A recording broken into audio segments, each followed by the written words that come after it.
In the very late 15th century, a book called the Malleus Maleficarum was published. Translated, it means the hammer of witches. And this book was written by some disgraced clergymen. It was actually condemned by the Inquisition and the Catholic Church. But nonetheless, this book has become the central point of all our imagination about witches, how we think of them in terms of riding broomsticks with cats and, cavorting with devils. All of this comes from this book. And so I thought it would be really interesting to look at the book because although it is a very, very wild book and it actually exemplifies the uneasy transition between the medieval worldview and what would become the modern worldview, there's a very strange difficulty that the people experience in trying to bridge a more symbolic worldview with a more, let's say, grounded worldview. I thought it would be nonetheless interesting to look at because in it there are some things which are really relevant to the modern world and relevant to what's happening around us today. And it can help us to understand whether or not the things described in the book are true or whether they were rather projections of the imagination. It doesn't matter in terms of narrative because it can still help us understand why that narrative came about and what it means for us today. Ultimately, it can help us see whether or not the witches won in the end.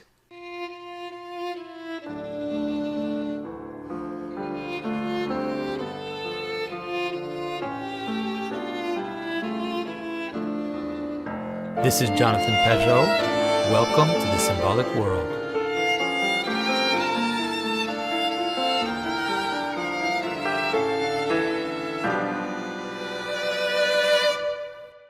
This book, the Malleus Maleficarum, is very wild. It is usually typified as a medieval book, but being written in the late 15th century and early 16th century, I would actually contend that it is an early modern book.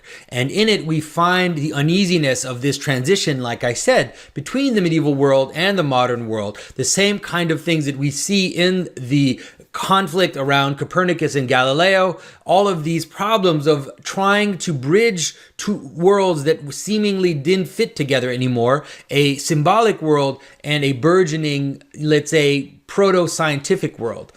And so we see some of that in this book. What is really interesting is to notice, first of all, it's a crazy book. If you're going to spend some time reading it, first of all, it's very long. It's like 700 pages. There's some really, really crazy stuff in there, in terms of trying to decide whether or not, the fact that witches fly on brooms is physically real, whether or not them, having relationships with devils is also physically real. All of this is pretty crazy.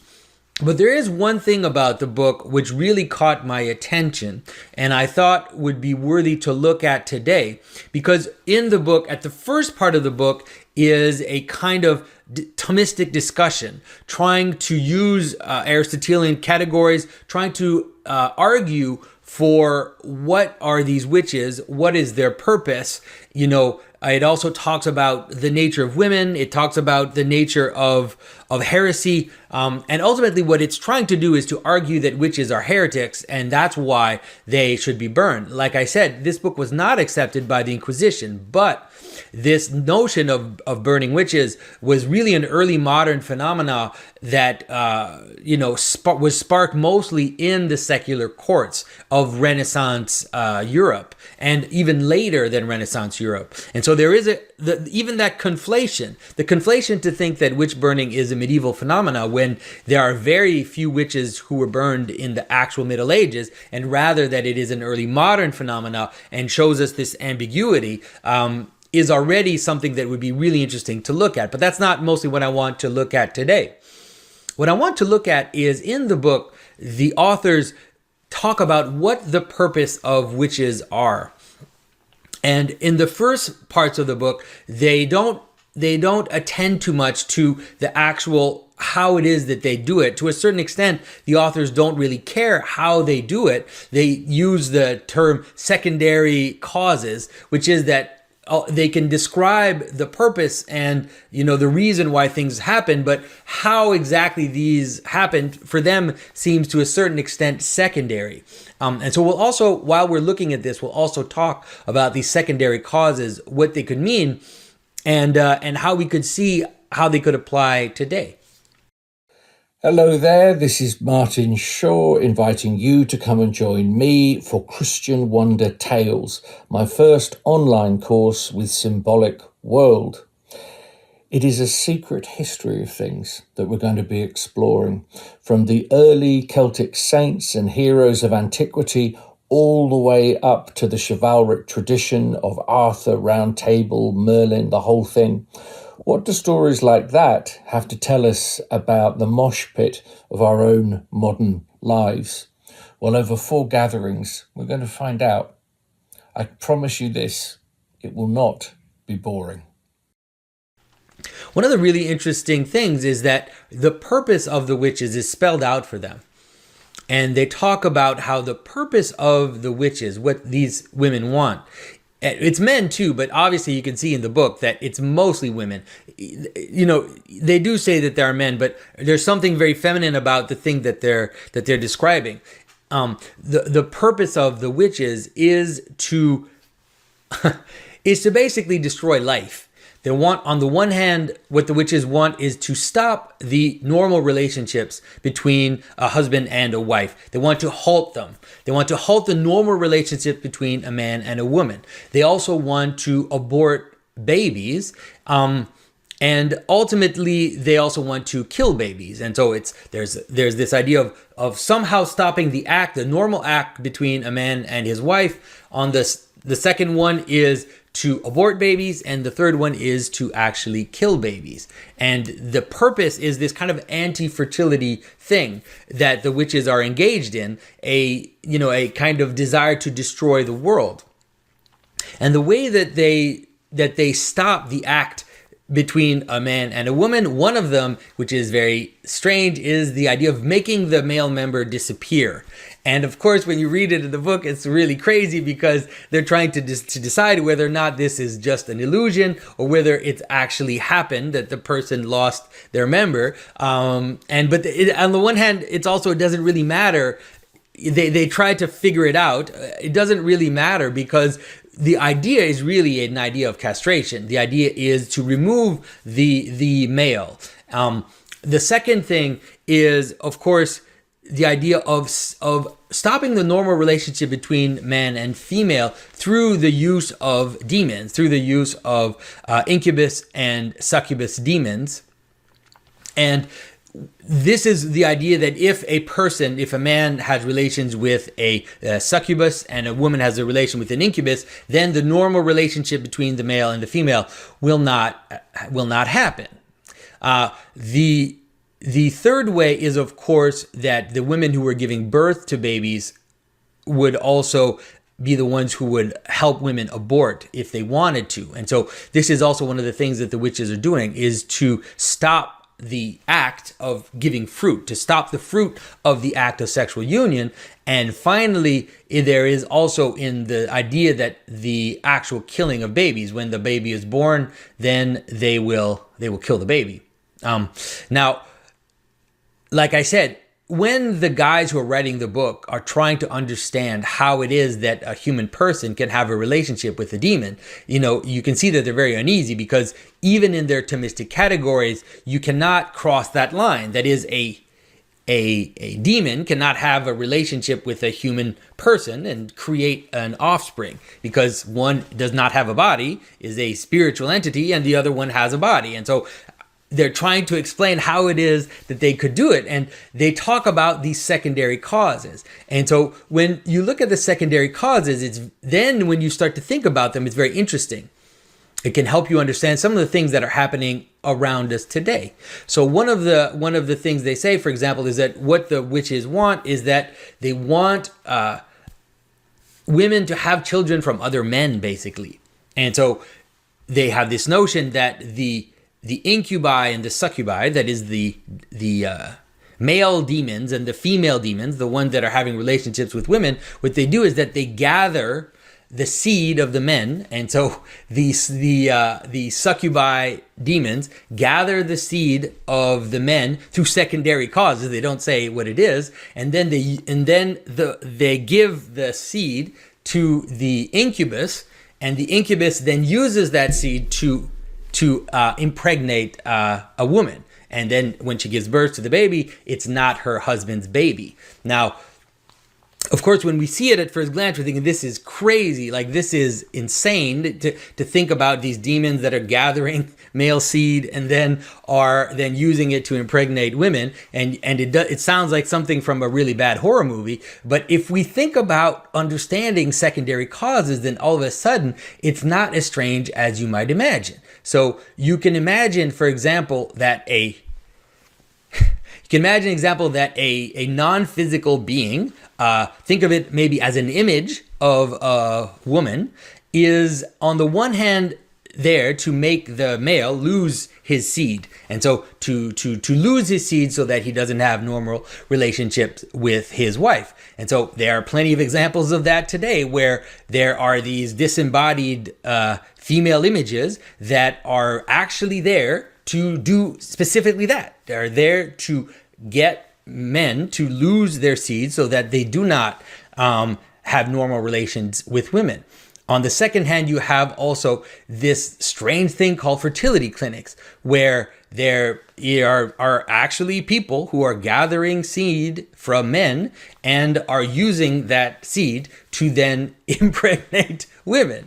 And so what the people are describing in the Malleus Maleficarum is something that we have exact examples of that right now. And so the causality, when you talk about it, the causality of a demon to reality, you have to understand that it's not the same kind of causality. It's a spiritual causality, and then there are secondary causes which make it happen. And so the idea, for example, that all these images online are there to make men lose their seed, and that there would be a demon behind that, doesn't mean that there aren't also actual women who are involved in this process. But the person who is looking at these images and having this interaction is not interacting with that person, is not interacting with an actual human person, but is interacting with a projection, with a kind of spiritual, an imaginary thing, an image, a disembodied image, which appears before them.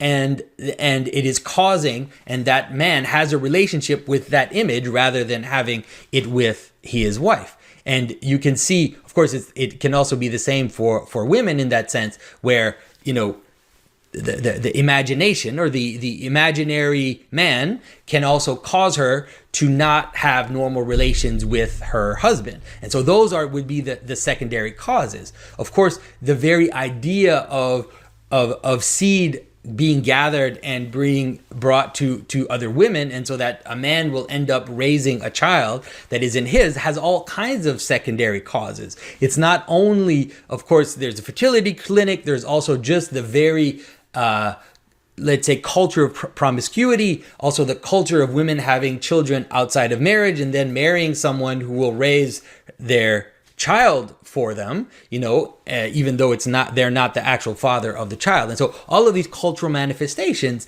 they are the secondary causes for these demons acting in the world. And so when you read now this story of these demons who are having relations with humans, all of a sudden it doesn't sound as crazy, because we don't have to imagine a physical relationship between the demons and the humans, because that's not possible. There is no physical relationship between, just like there's no physical relationship between, an idea and a thing. The type of causality is a different type of causality. It's a causality of principality. It's the same also with this idea of these succubi and incubi demons. And it's actually looking at the modern world today that we can understand these stories even better than maybe we could 100 years ago, because now we let's say secularism and the kind of anti-Christian world has played out long enough that these secondary causes are starting to appear in an extremely strong manner. The other strange thing is, of course, this idea of the desire to remove the male member. Now, of course, we can see this in metaphorical terms. A lot of the interpretations of movies that I've done where I've showed this whole replacement narrative is, of course, this in a very, let's say, not as grounded, but it is the desire to emasculate men. And we see it in all the advertisements. We see it everywhere right now, where the image of the woman who humiliates or beats down or does whatever is truly a form of emasculation. But there is even a more direct version of this. Now, we've seen several stories just last year of women who have sons and whose sons are very young, who think they are transgender, and the woman is getting ready to give the child, hormones to block their male development. And ultimately, that could also lead to an actual removing of the male member. Like, no joke, exactly what the people in the Malleus talked about. The complete emasculation of the male. And we saw in these recent stories that when the boy was removed from his mother, then all of a sudden the boy, his whole problem started to go away, and he just started to identify as a boy again. Now, there is also, it's not necessarily always one woman who's doing that, but there's a general pervasive narrative in culture right now, which is actually encouraging this form of emasculation in all kinds of ways, some which are more abstract and some which are quite direct. The very idea that we think that we have accepted that men get clipped, at a certain age because, you children are a burden and a pain and you don't want them. So you get clipped, you actually get castrated, is also part of this. It's also exactly this whole narrative of the emasculation of the male is happening self-caused, self-done to itself. And so in a medieval mindset or a late, early modern mindset, you would say of a man who goes and gets clipped that he is bewitched, that he's bewitched, that he has a demon or something like that, and at least he is affected by demons. Now, of course, the third example is everybody probably understood what it's referring to in terms of the abortion and in terms of killing babies. This right now, especially in North America, has become so extreme. We've seen laws trying to be passed where children can be aborted all the way up to birth. And, we get, even in the theoretical sphere, these discussions of post-birth abortions that we've heard a few years ago, people talking about how, unwanted child, this whole story that we heard about, we'll make him feel comfortable and then we'll decide what to do with them. Then you really get this idea of actual post-birth abortions, which is just infanticide, really. And so this idea that infanticide would also come to the fore and would become an important part of our culture is also a sign that in the end, this story of witches that we saw appear, especially in the 16th century, as the world was starting to, as some of the anti-church, anti-Christian rhetoric was beginning to take form, it hadn't yet really percolated, but as it was slowly beginning to take forward, as we were looking towards the Enlightenment and this getting stronger and stronger, that we would finally see that, although there are some really crazy things in that book on witches, nonetheless, the actual narrative of what it is that these anti-Christian people want, what it is that they want and how it's going to play out seems to have played out. And so it seems at least for this short term, it seems that, the witches won. And so hopefully this is not a permanent situation and that we will see some changes in culture or some flips in culture that will bring the pendulum back. And so I want to thank everybody for your attention as usual. You can get involved in the comments below. Don't forget the Facebook group as well, where a lot of this discussion is happening. And I will see everybody very soon.